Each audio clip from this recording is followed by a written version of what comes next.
BYU TV helps you see the good.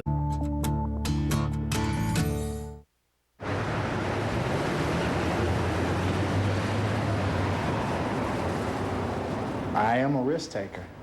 That excites me about my personality, is the fact that I am a risk taker. You know, you can't live life and find out stuff if you sit in the house all day and go to work, clock in, come home, go to sleep, start all over again the next day. It's instinctive, some kind of a way. And that's why, you know, learning more about my ancestors is important, because it's in there. But where is it coming from? Durrell Daniels is an entrepreneurial businessman living in Atlanta, Georgia. A self-described seeker, he steps out on faith and makes things happen. However, Durrell has investigated very little about his mother's side of the family line. Growing up, Durrell lived far away from relatives and rarely heard about his family history. But his interest was piqued when he saw an old photograph of his great-grandfather, Marcellus Gregory, a farmer who lived in Mississippi. As an African-American with heritage in the southern United States, Durrell assumed that his great-grandfather would look like a poor, tattered farmhand. However, what Durrell saw was a sharp-looking man in a suit who seemed like he had big plans for his life. You know, I saw a picture of him, and I thought he was an interesting guy, just from the photograph. I don't know, I could just imagine the type of lifestyle he had, just simply by the clothes that he had on. At that time, for him to be dressed well, I don't know, it said a lot about him, because he wasn't in a time where African Americans could dress well. If you were, people kind of wondered, you know, what do you do? And I don't know, I guess I had the same question when I saw the picture. I'm hoping to maybe have a lot of similarities in my great-grandfather. Maybe he's business savvy, or his personality, or his way with people. You know, you have the stories where if you could pick 5 people, living or dead, to have lunch with, who would they be? You know, he'd definitely be one of those individuals. Sometimes, knowing more about our family history can not only help us connect to our family from past generations, it can also help us understand the kinds of legacies we can leave for generations to come. From the studios of BYU Television in Provo, Utah, this is the Generations Project.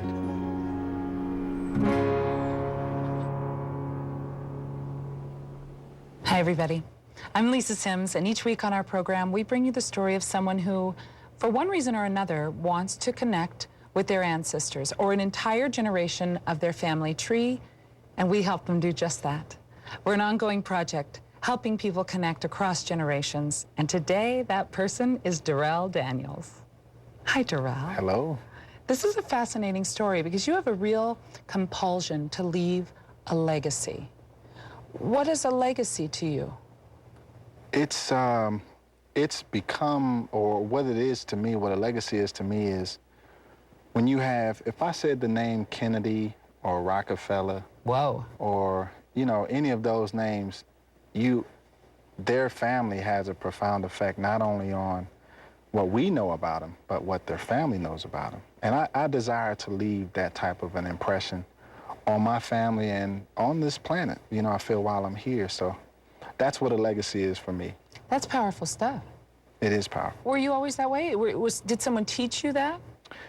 No one taught me that. It's a feeling that I've probably had most of my life, but over the last few years, I've just started to bring it out of myself. And this project here, the Generations Project, has helped me define what that legacy is, because I have classic examples, like my great-grandfather, of what leaving a legacy is all about, because that's exactly what they've done. Exactly, and that gets so fascinating. Right. You had a nomadic childhood. You were a military kid. Right, yes. Traveled a lot. Traveled a lot. So didn't really have that extended sense of family as you traveled across the country. No, didn't have that strong sense of family. I always was kind of curious about family. I was curious about my grandmother. She was this mysterious figure to me. She was like a like Superwoman, I guess you would call, but why was she like Superwoman? Well, because she was an amazing person. Even as a child, not knowing much about her, as I got older, the more curious I was like, I gotta know who she is, you know, so. And this is your mom's mother? Yes. And you got to spend some time with her before she passed away? I did, yes. And what did she teach you? Well, she taught me a lot about how to love Durrell and how to love, period. She taught me the true definition of what love is. And that's been a fascinating part of my life. That's been an incredible part of my life because it's become part of who I am now, so. Did she speak of her own father to you, Marcellus? We didn't talk about family much in my family. That's so just... we're actually going to take this story of yours and follow your great-grandfather, who was the grandmother you know, her father. Right. And why him is what I want to get to. You saw a picture of a great-grandfather that you knew was a farmer. And what did you see in that picture? I saw a guy with a suit on in the early 1900s, and I was curious, you know, and that was it. I mean, the picture is old, you know, but he looked really good. And yes, I was, he did. you know, I was like, man, who is this guy? It's the self-described seeker in you, right? That's what it is. I love that. Well, let's start this story. We send you to Mississippi. Right. Because a family reunion is coming up, a family reunion on the Gregory side, your mother's side, that hasn't happened in 30 years, so you've never been to one of these. Never. And on the way, you're going to gather some information, starting with your mom. Right. See what she has to tell you, shall we? Okay, yeah, let's do it.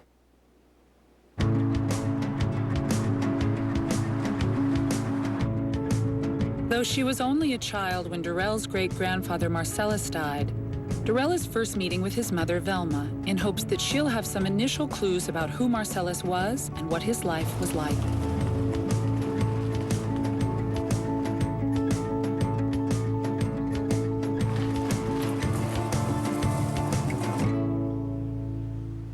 This is Marcellus, Okay. that you've been so curious about, Yeah. and this is his brother, Janice. Wow, can I see this? Sure. I know you've Right. been really curious about him. Just wanted to know whether or not you guys had any of the same features or Right. anything like that. What impressed me about it is the fact that he has a suit on and is so old. I mean, he's just, I don't know, he looks like an interesting guy. He was pretty interesting. Like I say, anyone in town would know who Papa was, Yeah. you know. He was very self-independent man, and he had his own land. He loved the freedom to work and have his own. I was just saying, you know, Yeah. whatever you do, have your own. So Yeah, he was, I remember you saying that. he was a man that just wanted it all and wanted to say that, you know, he Right. did it. So he was a very hard worker. He had his own character. He had his own money. He had, you know, he just did what he needed to do. So very independent and, Of course. yeah. As a self-made man, Marcellus Gregory was a hard-working rancher and farmer. He raised pigs, cows, and horses. He planted apple, fig, and mulberry trees, and he grew everything from corn, peas, and butter beans to the main cash crop at the time, cotton. Durrell still has lots of questions about his great-grandfather or Papa Marcellus. So his mother, Velma, has pointed him to her cousin, Mary Smith, who grew up around Papa Marcellus and can possibly tell Durrell more about his life and personality. We call him color struck. Color struck, really?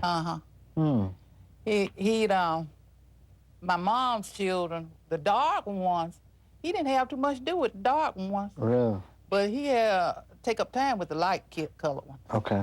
So I was one of the lucky ones. I was the light. Yeah, I see. I could get anything. I could get anything out of him and tell him to bring me this or bring me that. Right, so right. he would do it.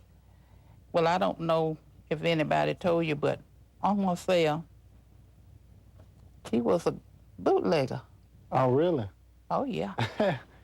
Really? He made the best whiskey in Columbus, Mississippi. No kidding. Oh, Okay. yes.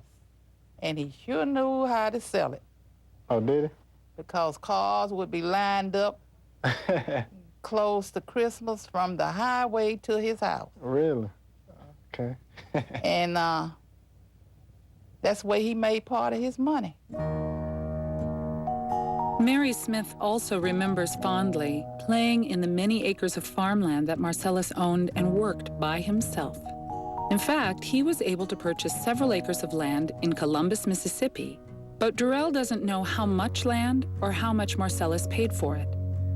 Knowing this would help Durrell get a better understanding of his great-grandfather's economic status in 1920s Mississippi.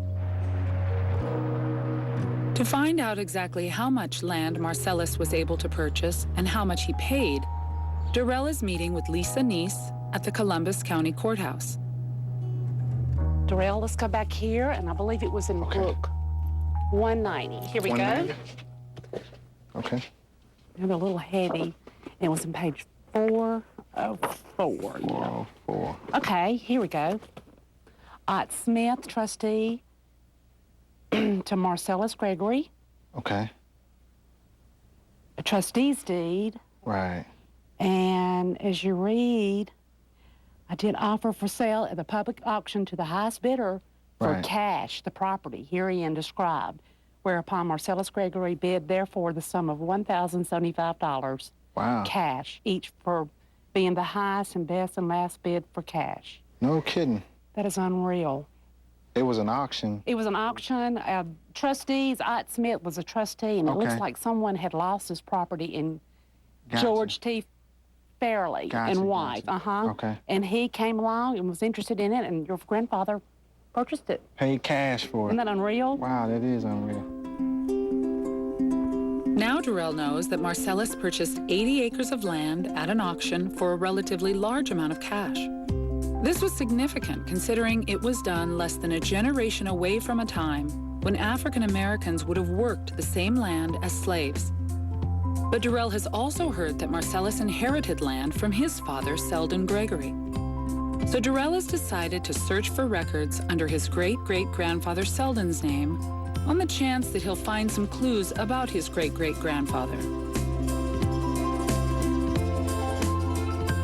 Deed from P.W. Mayer to Selden Gregory, Okay. your great-great-grandfather, right? Right. Where he purchased on credit 250 acres. And then I noticed in deed book 119, later on in years, there are two deeds from William Gregory and wife to Selden Gregory. Two deeds, same day, lost the property and came back and purchased it back again. You know, I was just thinking about what you just said. They purchased 250 acres on credit. Right, I wonder. Yeah, that's a really solid relationship with somebody, because I'm not going to just Oh, no. give you 250 acres hoping Unless, that you'll pay me back. I mean, know. unless you know that the land is producing, you know, that type of income. But that's amazing, 250 acres. I know, that's a lot of land. But to lose it and then come back, what, 4 years later? And get it and pay cash for it. It's yeah. great. Things were getting better. Right, right, right. So in 1918, Durrell's great-great-grandfather Selden Gregory purchased 250 acres of land on credit. However, at this time, African-American landowners in Mississippi had a difficult time holding on to their property. Southern blacks experienced widespread discrimination, and a series of laws were passed with aims to maintain social inequality. Most African Americans who were able to acquire land usually lost it within the span of just a few years.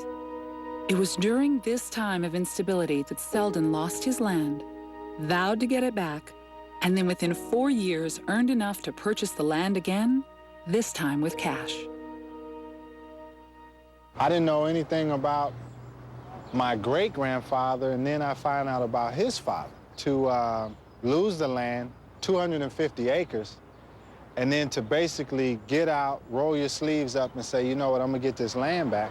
It's a sign of courageousness, which I wanted to find out about my ancestors anyway, is what was their attitude or their philosophy of life. And that right there, just even in that, tells me that they were very courageous, very go-getter, because you just don't lose 250 acres and then pay off your debt and buy the land cash. To me, that's very impressive. That thought will probably stick in my head for the rest of my life because I think that that says a lot about their character. I feel enlightened today. Yeah, I feel great. That feels good.